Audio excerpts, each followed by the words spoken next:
Hey, everybody. Welcome to the Geek and I podcast. My name is John, and we are here again with Jeff. Hey, how you doing, Jeff? Doing excellent. How you doing?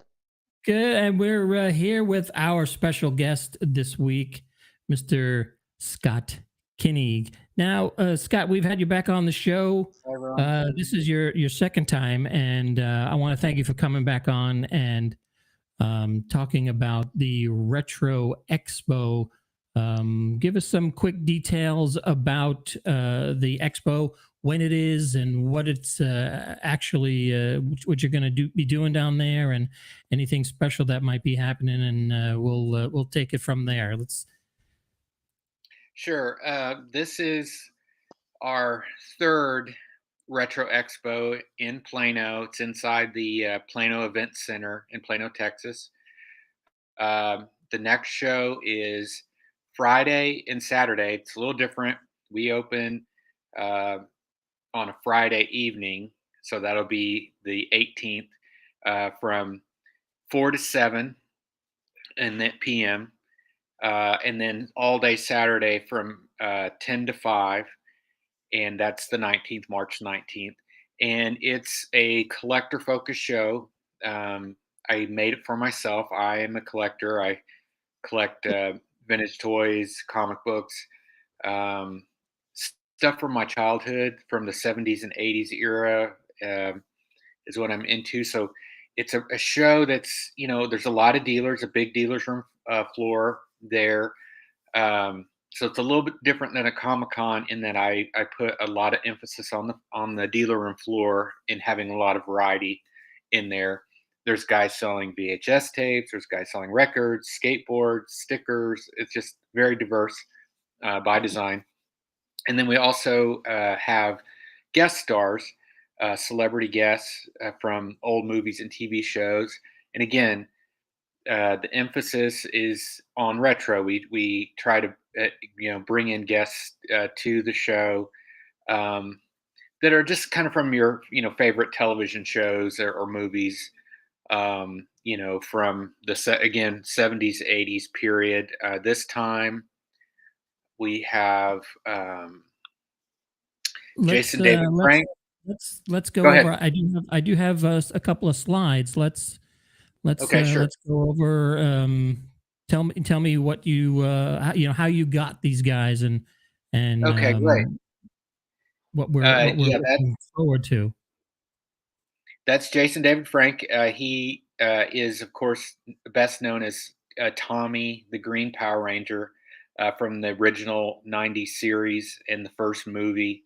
And then he went on to be in several other iterations of Power Rangers. I think he played a Red Ranger and a White Ranger at different points, and he's come back in some of those roles again. He's a great guy. We had him at our first show last year. And he's just super great with the fans. Mm-hmm. I remember him being there. I actually missed getting to see him first. I don't know why, but I remember him being there, but I missed out on getting to meet him.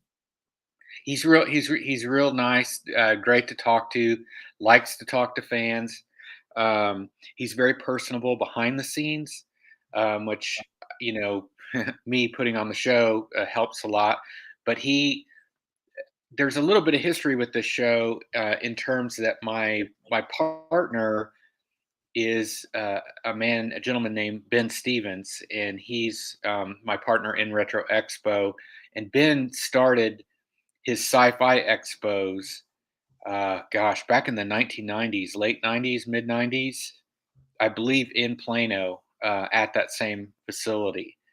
And the way I remember Ben telling me this is that he was the first person to ever invite Jason to attend a convention as a guest.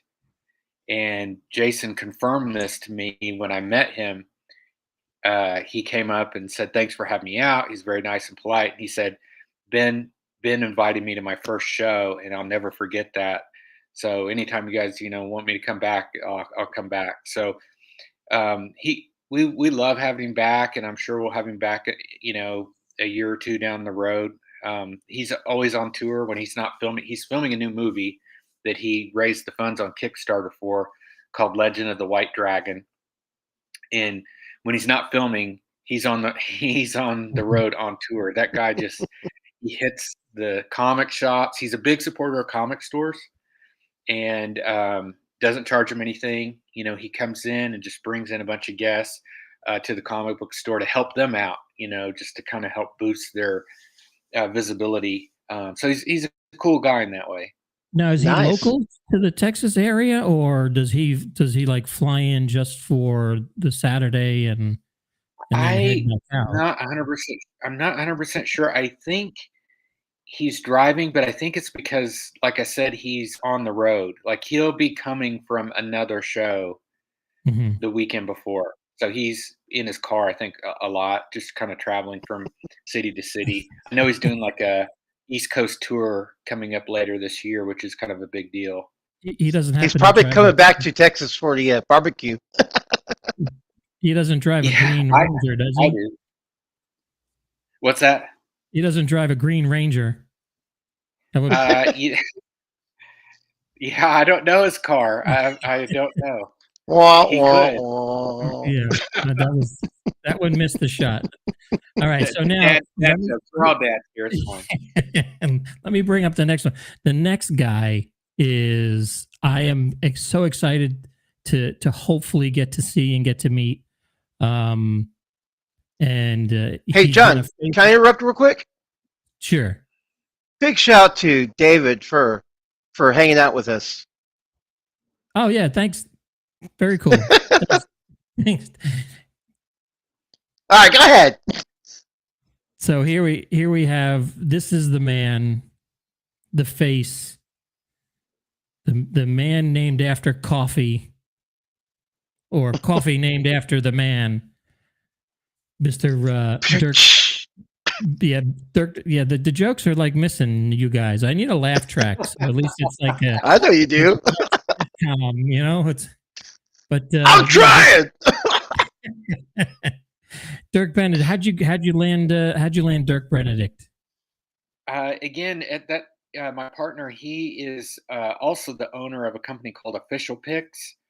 You can Google them. They have a website. They sell autographs and celebrity photo prints online, and they've done that for decades now, at least over a decade. So Ben is real connected in the celebrity world and does a lot of autographs, like private autographs, or takes celebrities to conventions, et cetera, et cetera. So he knows these guys, and we just try and get a good mix at every show of kind of different genres and TV shows and stuff. So Dirk was Ben's idea, which I didn't think of. I kind of make lists and send ideas to Ben or whatever people I'd like to get, and I hadn't put him on any of my lists, and I haven't met him either. So I'm actually pretty excited because again, Starbuck was uh, a super cool character growing up. But I watched Yeah, he Battlestar was. Galactica, the TV, the Yeah. original TV movie, and then series. I watched all that like first run as a kid. That was like event television back then. If you saw Star Wars at the movies, you were super excited that ABC was doing Star Wars on television. Essentially, Right. what it seemed Yeah. like. Yeah. And so yeah, I'm super excited. I've never met him. I've never seen him at a show. I had the privilege of meeting Richard Hatch, who has passed at a show maybe 10 years ago or so, and got his autograph. And so yeah, I'm thrilled to have Dirk there. I mean, just personally as a fan, I'm looking forward to Right. meeting him, getting his autograph. You got to go through the Hot Wheels and see if you can find the old A-Team van for him to sign, right?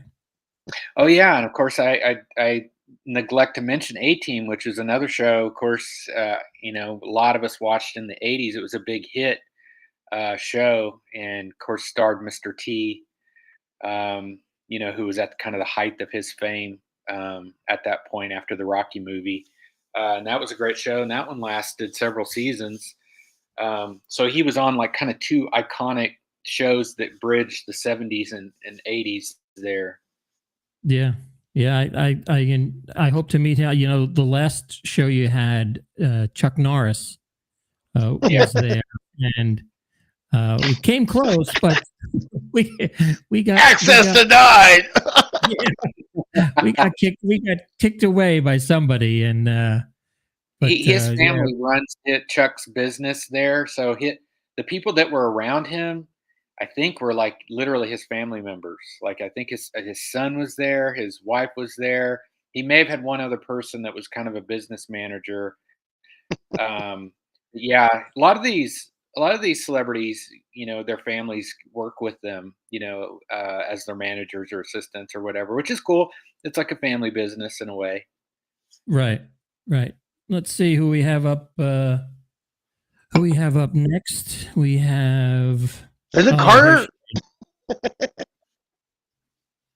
Joking. Claudia Wells. Joking. Claudia Wells. Another really fun celebrity to have out. Of course, she was Jennifer Parker, the first Jennifer Parker.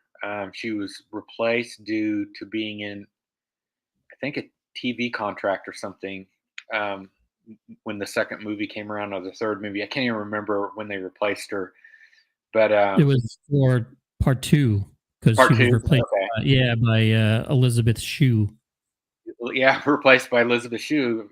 Yeah, that's pretty interesting. But Claudia Wells was like, she was one of those, crushes back then. I mean, she was totally a babe, and I just remember, thinking that, oh man, Marty's a really lucky guy. He's got that Toyota truck. His best friend is a mad scientist, and he's got this hot girlfriend. And the DeLorean. Yeah, and you got to drive the DeLorean, and Yeah. No, she was a total 80s babe. But you know what? Before that, and I didn't realize this, but she was in the Dean Jones Love Bug television series for a while. Really? So she kind of came into pop culture earlier than that. I just didn't know that until we had her. We brought her in as a guest, and I was reading her bio, and I was like, man, I haven't watched those Love Bug television episodes since I was a kid. Honestly, I don't think I've seen any of them. Yeah, I just heard about the movies. I loved the movies growing up. I would always, Herbie goes to wherever he went. Yeah. Yeah, I can remember going to Herbie movies, as a kid as well. And then we have Mayor Goldie Wilson. Yeah, he's Mayor Goldie. Yeah. Yeah, this is fun. And also, if I'm remembering correctly about Donald, he also had a TV series before Back to the Future. My understanding is that he was the voice of Michael Jackson in the Jackson 5 cartoon series. Wow. So little known fact there, which is kind of cool. I mean, again, the voice of Michael Jackson, that's pretty wild if you think about it. So now, Scott, booking both of them back to back, was that a similarity by chance, or did you plan it? No, Ben planned. He tries to get some guests together for reunions, but it's also because in the autograph collector's market, there's a lot of people that are completists about getting like posters signed, for instance, and so shows will bring in 2 or 3 guests from a movie, and that brings in people that are like wanting to complete things. So, and sometimes you'll get a guest in that doesn't do a lot of shows in this way. They only do like 1 or 2 a year or something like that. So you don't get to see him that often. So Ben, we tried to do that last time with the Alien franchise. We started with 3 Alien guests, and we ended up with just 1 due to cancellations. But this time around, we haven't had, knock on wood, we haven't had any cancels for this show, and I think it's just because we've gotten through more of the worst of COVID. Really, that was still kind of affecting us last time, where we had people having to pull out, before the show and even last minute. Right. Because I had a really good conversation with Veronica Cartwright, Yeah. because she was set up over in the corner next to the special effects dude that had all the alien Props. Yeah. all the alien Steve. props. Yeah. And Yeah, that's I cool. just went to her and I just said, did they plan it this way that you're next to the alien props, or did you just get the lucky table? And she's like, oh no, this stuff follows me everywhere. And she was really really sweet to talk to. Yeah, she was. I wish the other two were there. We're gonna try and regroup the alien grouping at some point. We don't know who we'll end up getting, but we want to do alien again because we're putting on shows as fans too. So it's not like we're just like thinking, what's the next marketing scheme or whatever. It's like, well, I like Alien. Let's do an Alien show. I like Back to the Future. Let's do a Back to the Future show. So we're into this stuff ourselves as con promoters. So we want to revisit Alien and get some, 2 or 3 guests in for a future show for sure. Have you thought about any Star Trek characters coming to the? Yeah, we haven't done. We've had some celebs that have been in Star Trek, but we haven't really gone after any of the big Star Trek guests. But that'll be on our list because I'm a Star Trek fan too. If you could just do me a favor and get Chase Masterson to come to one of the shows, because yeah. You know where I'm going. Yeah. Chase is great. I met her back in the 90s, a long time ago. She's real fun. Harry Waters Jr., of course, is Marvin Berry, the cousin of Chuck Berry in the first. And I think his role, did he pop up again in any of the sequels? I can't remember. Well, he made a reappearance when they started redoing the behind the scenes of the second one. Yeah, because they go back and you see some different angles or something. So he probably did reprise. I just haven't watched the sequels in a long time. 2. Okay. Yeah, the end of part 2, because you see, I think there's a scene where Marty sees himself stuck in the trunk, right, of the car. So and walking the rafters. Right. So it's cool. It's cool to have Harry as well. So we're excited about those 3 for sure. And Kathy, wow. You mentioned crushes, childhood crushes. Let me tell you, growing up, I wanted every Saturday for Land of the Lost to be on TV because I was in love with Kathy Coleman. Yeah, she was super cute, and she was more closer to your age when you were watching the show. Like the cute girl at school. And I was the same way, and I loved Land of the Lost. I loved that show. I thought it was great. I mean, I even as a kid, I could see through the cheesy effects. I was aware that the effects were not that good, but I still liked the show. I mean, it's sort of like, I don't know, your imagination comes more into play when there's less there, when everything's not hyper realistic or something, I guess. Yeah, because you could take your dinosaur action figures and walk them, through the grass in the backyard, and it's the same thing, because they probably use the same toy to shoot the show that you had in your hand in the backyard. Very close to it. Yeah. So, you could actually pretend that, you had to go rescue Kathy Coleman from the slee stack. Exactly. And here's the brother, right? Yes. I didn't pay much attention to him. Marshall, Will, and Holly. So it's Will. Yeah, and Wesley seems to be an ambassador. I follow him on Instagram and Twitter, and he seems to be a real ambassador for Sid Marty Krofft Properties and Land of the Lost. I haven't met him, but he seems like a real fun, positive guy. And he also, and this is something I didn't watch during this time period, but he was also a big soap opera star after Land of the Lost. Really? Like from the 70s to into the mid 80s, he was on some popular soap. Well, And then he look at also him. created, He's like a yeah, young Dennis Quaid right there with long hair. I mean, the yeah, yeah, dude. yeah. Yeah, I mean, I wanted to be Will. I mean, I thought Will was cool, in the show.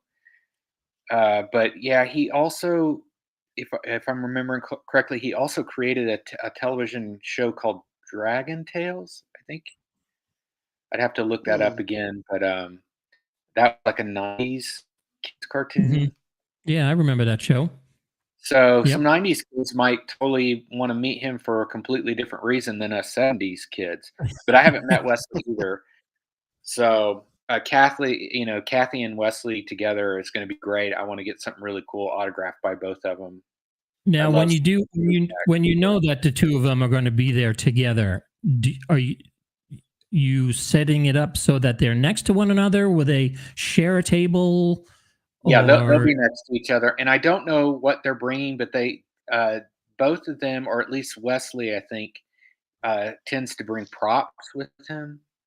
Like I've seen photos of him consistently with little props on the table, like a Slee Stack bust or something of Mhm. that nature. So I don't know what all they're bringing, if anything, but I've seen in the past that they'll bring little photo props for photo shoots.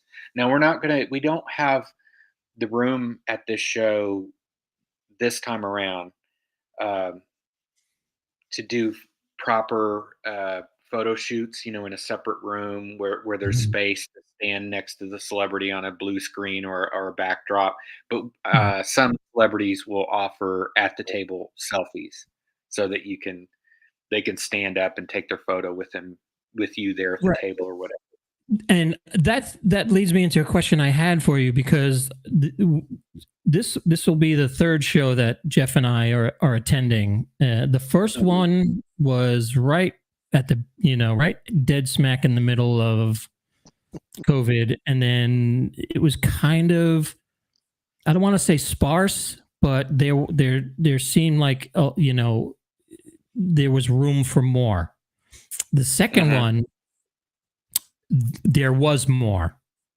Uh-huh. Now, I've seen your pictures from the Dripping Springs, and it's Uh-huh. packed.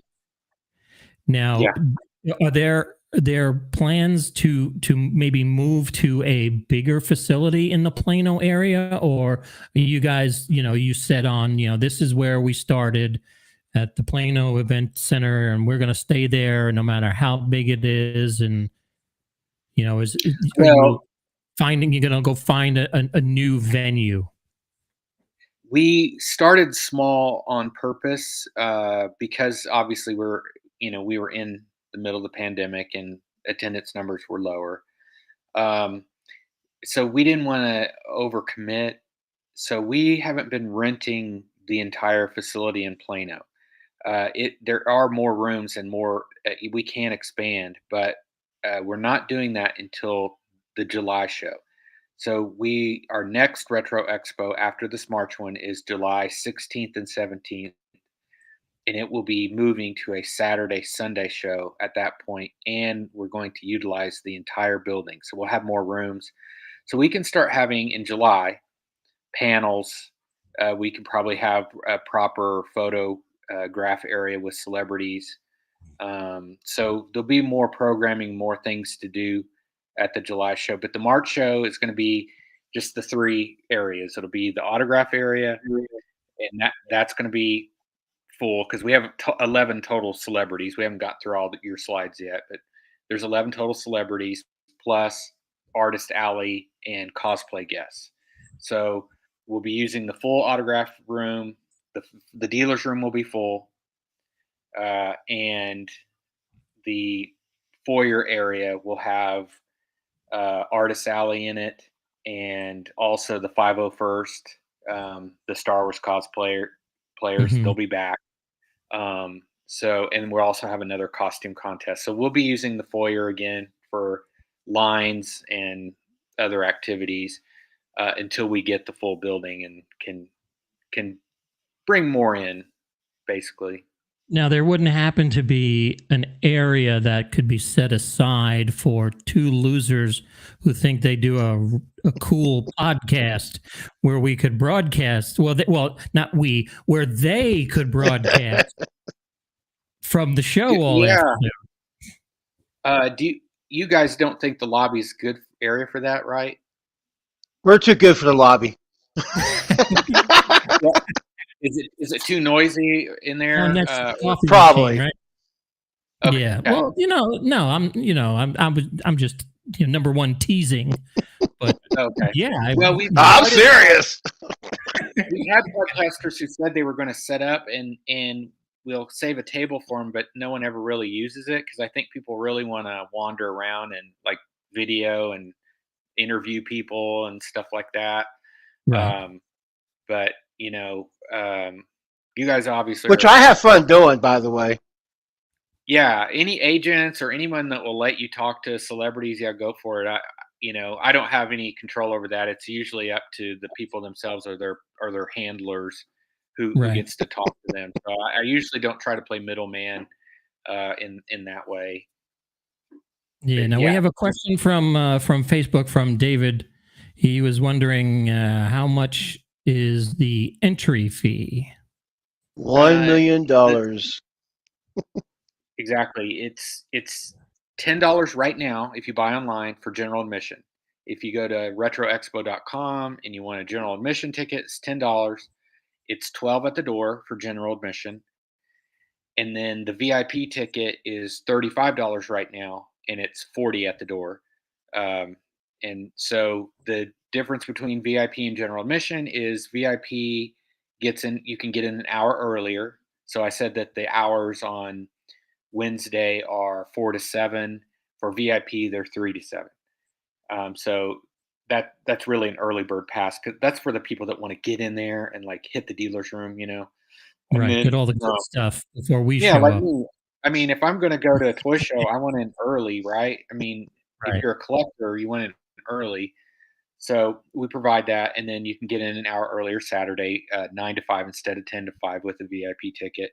And then you can line jump, which means that if you have a VIP ticket, they're just going to put you in the front of any autograph line that you go to. So you say you're just fooling around, you're shopping, you don't want to worry about when you're going to get your autograph. Then you can just, with your VIP, you can just show up and say, okay, I'm ready to get Wesley's autograph now, and then I got to leave, or whatever, however you want to do it. It gives you that. And then of course we always have a free gift for our VIPs. Yeah, I was just going to say this year's gift is different to the stuff you've done in the past, right? For the VIP, it's been different really every time. This time we're doing a cotton tote bag. Last time we did a coin and a badge. Mm-hmm. You don't have one of the totes with you that you can show us, do you? No, I would if I did. They're being printed right now. Okay. But we do have a mock-up on retroexpo.com. If anyone goes there, they'll see it on our ticketing page what the tote looks like. It's a good size canvas tote. It's nice. We made sure to pick out something that you could actually use. Right. Because that's one of the things that people kept requesting was, do you guys have shopping bags? Do you have shopping bags? So we knew we needed to do one at some point. And so we decided, let's go ahead and let's do it this time. And we'll probably go back to do a coin in July, because the coin's very popular. A lot of people like that. Will the tote be available at the show for a price, or is it just a VIP only thing? VIPs first, and then if we have any left over, we'll offer them for sale. Okay, very cool. Let's see who we have next.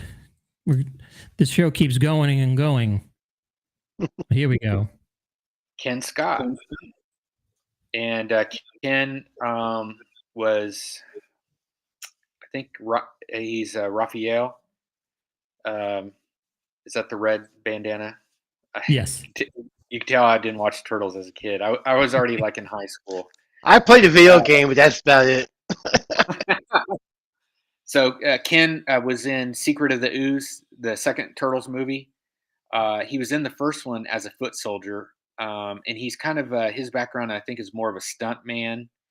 So his book, I think, are kind of about his experience filming the first two Turtle movies, and then in 2007, I think he directed a film, which had a lot of like martial arts and fight choreography and stuff like that. So I'm curious. I haven't seen it, but I would like to see it because I like karate movies and stuff like that. So it looks like he did kind of a martial arts pick. Then we have Kevin Thompson. Yeah, and he is, I believe you pronounce the Ewok's name Chubray. I think he's the Ewok that blew the little horn. He's definitely one of the Ewoks that swings on a rope. And then he also played an Ewok in those direct to TV sequels, the Ewok Adventures. Yeah. I was surprised to see them on Disney Plus. Yeah. That and the holiday special, people were shocked. Now that one they're not releasing for some reason. Oh, that's right. Yeah, they didn't. Yeah. So I see also on here one of my favorite characters is from Weird Science. Yeah, Chip. He plays the Chip monster. I don't know what the nickname is, but it's like, or Chet. I'm sorry, Chet. Isn't that Chet, right? Yeah. So Chet turns into this poop monster or whatever. Kevin was like the puppeteer for that creature, and then he was the bear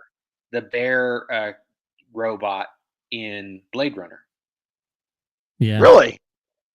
Yeah. Wow. There's like two little robots. There's like a soldier and a bear or something in Blade Runner. And home again, jiggity jig. Yeah. I should bring my Joanna Cassidy poster. Have him sign it. And have him sign it too. So you talk about getting a full collection going. Yeah. Yeah, he can sign Return of the Jedi stuff, Ewok stuff, Weird Science, and Blade Runner. And his wife, Tracy McCoy Thompson, she is a TV star. She was in a show called Neighbors, and another television show. But she's also authoring, or has authored it. It's already printed, a book called My Journey to Endor, which is Kevin's on-set experiences, just his memoir of filming Return of the Jedi. And the book is going to debut at Retro Expo. So the first opportunity to actually get the book, meet the authors, get the book autographed will be at the March show, which we're that's proud cool. to do. That's pretty neat. Yeah, that's pretty neat. So, Jeff, did you have any other questions about the show? Now, I know, do you guys, is there like when it runs, say till 7 o'clock, are you guys out of there at 7 o'clock? Do you start, kicking people out, or do you guys hang out for a little while after, and if people want to? It takes a while, to filter everybody out. We just, some of the dealers are done. They'll just like throw covers on their booth and like they're out of there at 7:01. And then, other people are dealing with, buyers, customers, and some customers will kind of, make their last decisions, and it takes 10-15 minutes to get everything transacted. And so usually we're out of there by 7:30, get everybody out of the building. You also do, I noticed you had a show, was it last week, or was it the week before up in Tulsa? Now, is that something that you run also, and you're up there too doing that antique show, or Yeah. is that? Yeah, that was the Vintage Tulsa show. That's my oldest show. It is an antique and vintage show. I sell toys there, like 60s, 70s, 80s, 90s toys.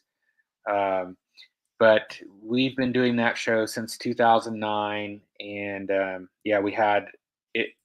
We had our February show last weekend. Now, is that something that you just do up in the Tulsa area, or you gonna spread that one out? Because I almost jumped in the car to go up to that one last time you had it, but then I said, "Oh, wait a second. Google says it's 3 hours away. I'm not gonna make it in time." If you're into antiques, that's a good show to go to because it has a ton of dealers. We also do an antique show in New Braunfels, Texas. I do antique shows in Colorado, Missouri, Arkansas, Nevada. No, not Nevada. New Mexico. I've done them in 10 state, Iowa. But yeah, but the toy and comic shows are more recent. I started with the Retromania shows, which we've done in New Braunfels and Dripping Springs twice now. And then we've done Retro Expo twice. And then we're taking Retromania on the road to Aurora, Colorado, May 21 and 22 this year.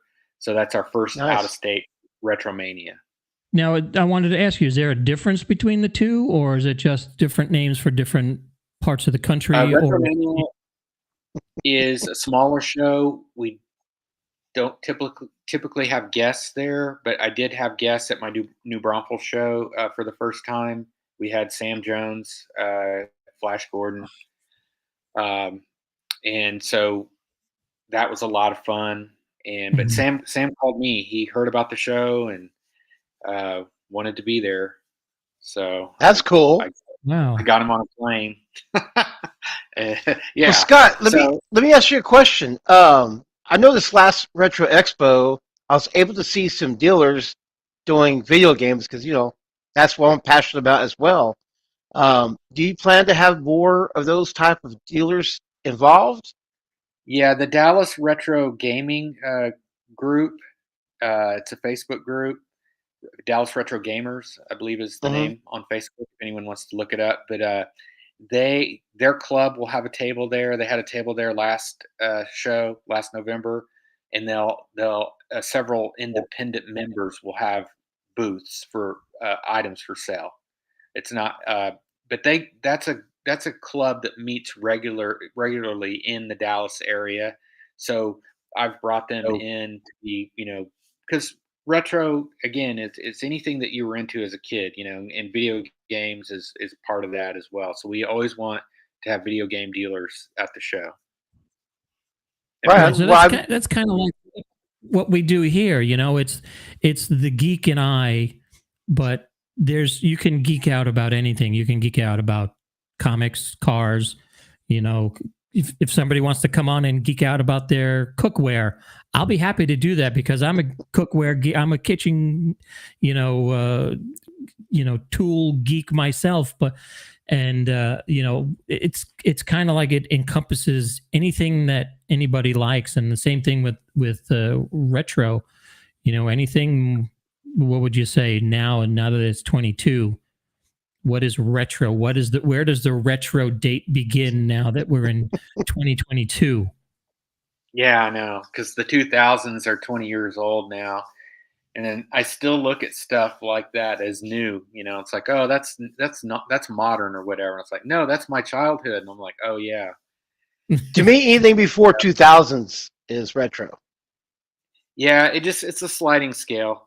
It's whoever's collecting actively is who, it's like 90s kids have full come on to their own. The Power Rangers and Teenage Mutant Ninja Turtles are still just as popular. There's new companies making new movies, new cartoons, new shows, new toys, new comic books on those properties. So they don't die. It's like Star Wars. They just keep going. They create new fans with each new iteration of the show. Yeah, so, like David says, Legos. Yeah. Yeah, exactly. Now, Lego's been around forever, though. They've been around since, I believe, yeah. the 70s or 60s, something like that. Oh yeah, yeah, yeah. And I remember, Legos was more about just sort of like open play, but Hmm. now, of course, there's the sets are real elaborate. Like you could build a Death Star, you could build a Star Destroyer, or Not me. these super hard, like the Millennium Falcon. I don't know how many hours it takes to build one of those, but I can't. I cannot do even the smallest kit. I cannot put it together. I just they just don't work. And then I finally, you get to, like, my dog knocked over this rack that's over here, and my son had built with a friend of his an AT-AT that is 14 inches tall, and then my other son built an ATST that fell over, and I can't put this thing back together. It's yeah. it's like an exploded view now. You can see through the side of it, and it's just impossible to put together without the instructions. And for me, I can't put together IKEA without instructions. So I'm definitely not putting together a 500 piece, Death Star, or I think the Death Star is 7,000 pieces or something. Lego dealers at the show. We had a guy at the last show that brought several really nice sets, like sealed Those little sets. miniature ones, you mean? Yeah. Well, I've seen that guy. Yeah, there's a guy that brings tons of minifigures, but there was another guy that brought like some boxed set stuff. And so there should be Legos. There's definitely going to be minifigures. 100% there'll be minifigures. Lego sets.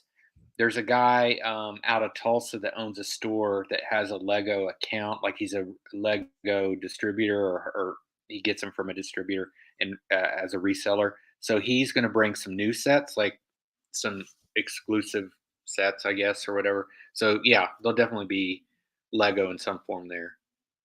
Now the guy that does the minifigures, does like, I think I've seen him do custom stuff, right? Doesn't he do custom? Yeah. What's the chances on getting a Scott Kinney custom Lego? And then You know what? It's actually easier than you think to do stuff like that, because there's guys that are having sets manufactured, or minifigures manufactured customs. Like for a while, when I had a shop in Colorado Springs, I had a little toy store, and I was buying direct from a manufacturer Lego minifigures in these little cases, and he could make, everything went to China and was made in China, of course, but he could make basically anything. And he licensed stuff, like he'd get a license for, say, Spawn or whatever, and he'd do several different like minifigures based on, and he could design them and have them made to specs or whatever. So yeah, that guy, if he could do it, I'm sure there's other guys that could make you a minifigure of anyone that you wanted, but you'd have to order a quantity of them. You'd have to order enough. Oh, the other, like you can't. It'd be cool if you had like a bin of all the parts, and we could put together a Jeff Dickinson, Lego with the hair and the beard and the glasses, and yeah, it's impossible, man. They broke the mold when they made me. What are the accessories, Jeff? Tell us the top 3 accessories for your figure. I'll come with a old school joystick from Nintendo or something. I don't know. Comes with one of these. There you go. You just pop it in his hand like that, and you can just stand there and. Whoa, John, that's magic! I got one too. Well, but mine's a Super NES. Video games all day. Yours is super. So, without hurting anybody's feelings, is there a vendor at the show that you say to yourself, I cannot wait to see what these guys have? Yes, there's several, and I like that. our philosophy is we try to do cheaper booth rent because we want dealers in the show that can't set up at the big Comic Cons. They can't afford the $1,200 booth spaces, and that's a flavor that's gone from a lot of the mega cons. That I'm trying to do something different because it used to be when you go to a big con, you could find a lot of toy dealers that would have vintage toys like Star Wars toys or whatever.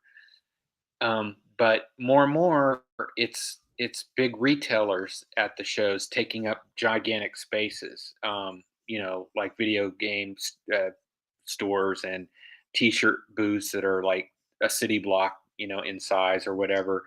And so all the mom and pops were gone. And so what I like about this show is I'm bringing in, I don't know, it's close to 70 dealers, individuals, in there. So there's going to be people that are going to bring stuff in that's going to be unexpected. It's going to be different. It's just stuff that they found. Like at the last show, we had a guy he bought a He-Man collection, and he bought, one of like a Transformers collection, and he just brought them to the show and set up one time because he just bought these collections and wanted to sell them. That's great.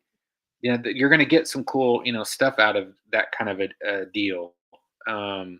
So yeah, I'm excited. I'm always I'm trying to put on a show that really costs me a lot of money. That's my goal. It's like, sell me something really cool, guys, because I'm a collector that's been in the game a long time, and it gets harder for me to complete stuff because the things I need are hard to find. So my philosophy is just bring them to me, Right. And also with getting older, you forget where you put them. So or that you own them already and you have to go back. I do double buy. I buy stuff and then I go and, put it in my comic box or whatever it is. And I realize, I already have this. Okay. That's why I like collecting. Things like this shows up. I don't know if you all saw, but the old school, this is the Golden Boy, Lost in Space. I don't know if I've seen that one. Where did that come from? This is a one of those comic versions, like not a Comic Con, but a select version that's available. I found this one on eBay. Oh, okay. I saw someone trying to sell this at one of those old school collectible shows, not yours, for $200. This is $50 right now on Amazon. And it's cool. It's by Diamond Select. Oh, Diamond Select. Okay, yeah, they make great. Yeah, it's one of the better ones because of all the electronics. I just bought the Diamond Select black hole toys that they put out. Really cool. The robots, Maximilian and Vincent. How big are they? Are they the small versions? They're like double the size, like maybe more close to the 5-inch scale. Okay. Like He-Man scale, I think. So, yeah, I saw the Maximilian's supposed to be bigger, but the other robots, the two, I forgot their names, but they came in a package of one, both of them. Yeah, that's it. Yeah, I got the Maximilian and I got the Vincent and Bob 2-pack. Yeah, those are really. There you go, Vincent and Bob. Yeah. So those are about 3.5 to 4 inches tall, or? Yeah, they're like twice the size of the original Mego versions. Okay. Yeah. Yeah, I'm still looking for them. Yeah, they're hard to find, and even harder now. I had the little Vincent, the tiny Vincent figure that had, you could extend with the legs and stuff. Yeah, he was one of my favorite. Once that I saw that movie, it was my first drive-in. Was the Black Hole, and man, it was so cool. I love that movie. I still listen to the soundtrack because John Barry did an awesome job with that soundtrack. And you guys, you do have vinyl dealers there too, right? Because I was in. I guess it was Half Price Books or maybe Barnes and Noble, and I'm looking at some of the vinyl that's there, and they're more expensive now than when I bought them, because I was talking to a guy next to me and he's like, "Oh, that's a good one. You should get that." I said, "I got this one already. I've had this one for 30 years." Like the double pack Star Wars original, with that's the thing about, we do have a vinyl dealer who brings new and old records. And that's the weird thing about new vinyl is that it is, if you have the patience to look, you can get the old original vinyl albums for less than the new vinyl prices if you're patient. If you're in a hurry and you don't care, or the vinyl edition that comes out, the new version is like a different kind of disc, like a picture disc, or right. some of them are glow in the dark or whatever. I understand wanting variant to collect variants and things like that. That's cool, but I'm a vintage vinyl collector, and so I've been buying records for years and years, so I know you can find, like it's not easy. You can find old metal records, which I collect. Heavy metal. I like Ozzy Osbourne. I like Metallica and stuff like that. And I can find their records, but it takes time and patience.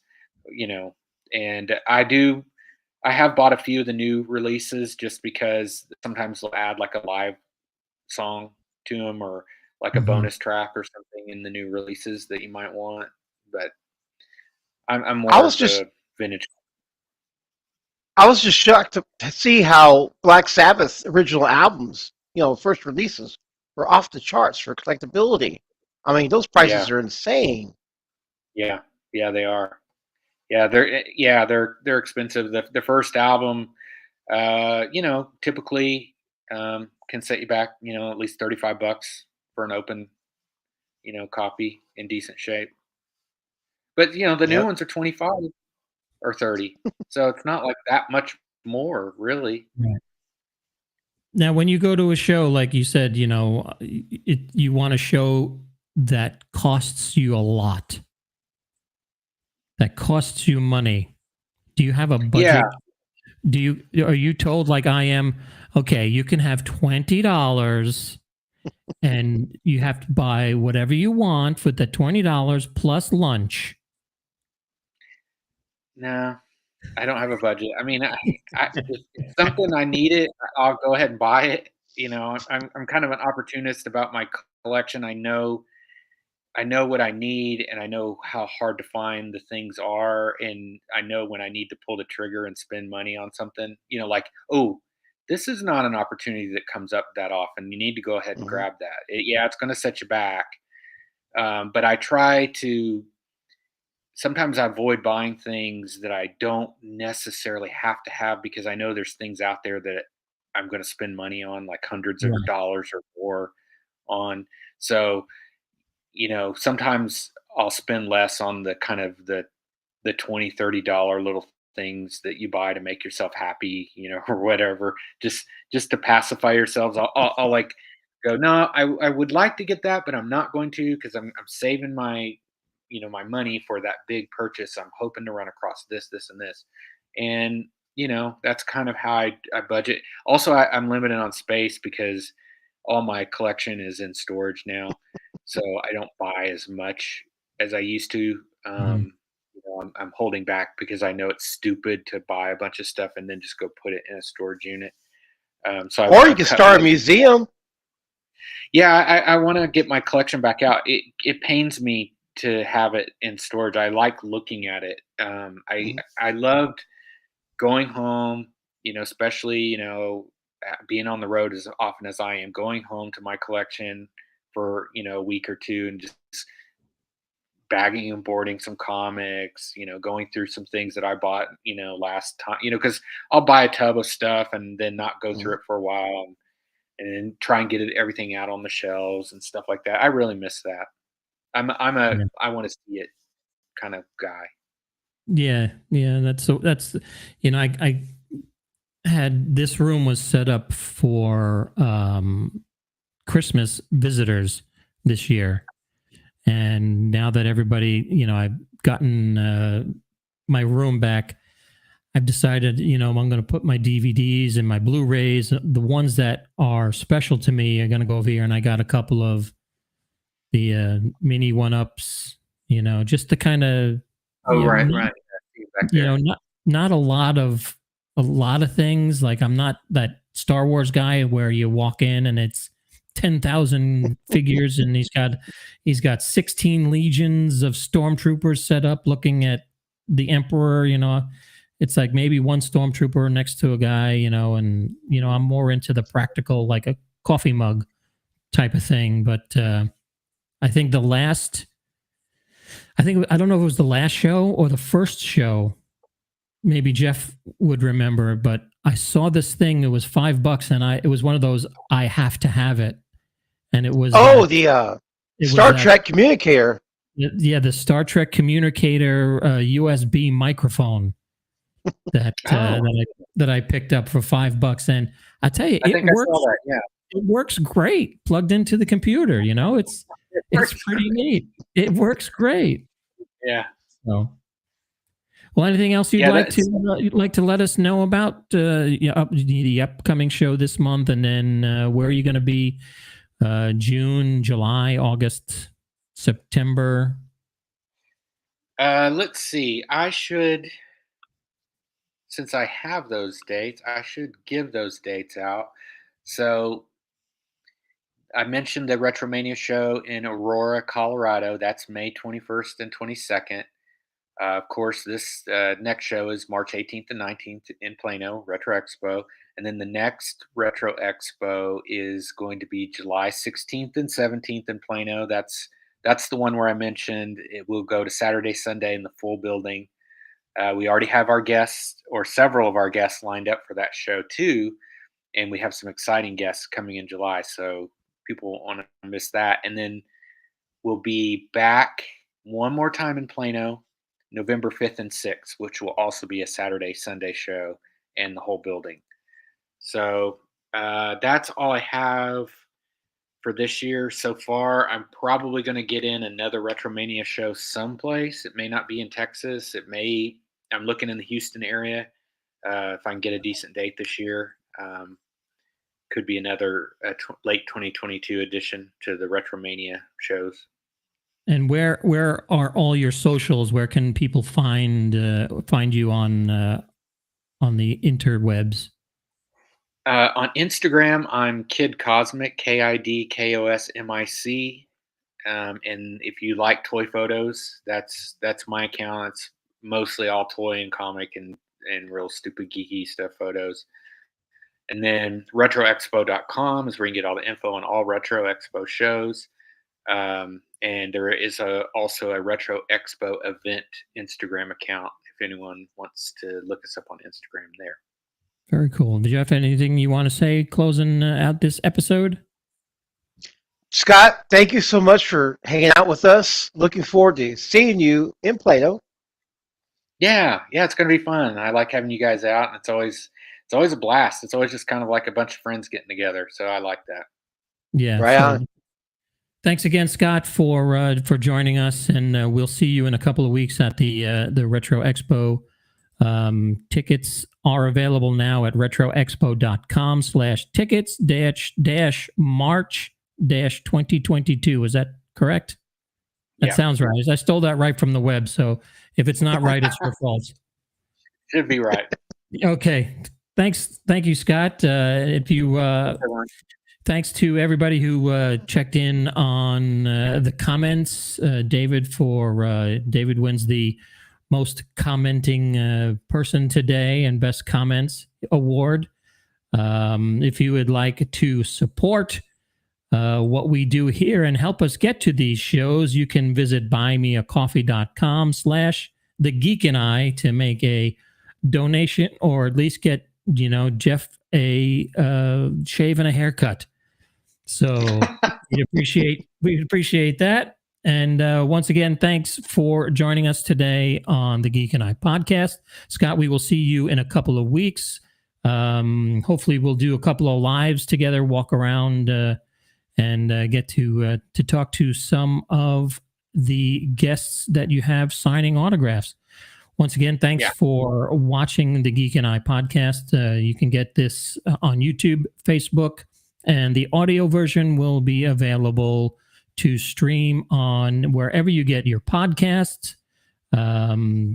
Thanks for watching. We appreciate it. And Jeff, as you normally say, we will see you on the next one. See you on the next one. Oh, great show, guys. So David's now buttering. Thanks, David. I guess he doesn't know he already won the best commenting, the best comments prize. So now he's trying to go for the extra bonus prize. He's in the bonus round now. So thank you, Scott. We will talk to you again very, very soon. Later. Thanks, guys. Laters, guys.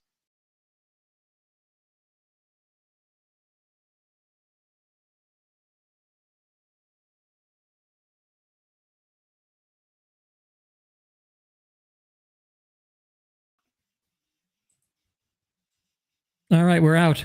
Scott, thank you. That was a blast. Thanks, Scott.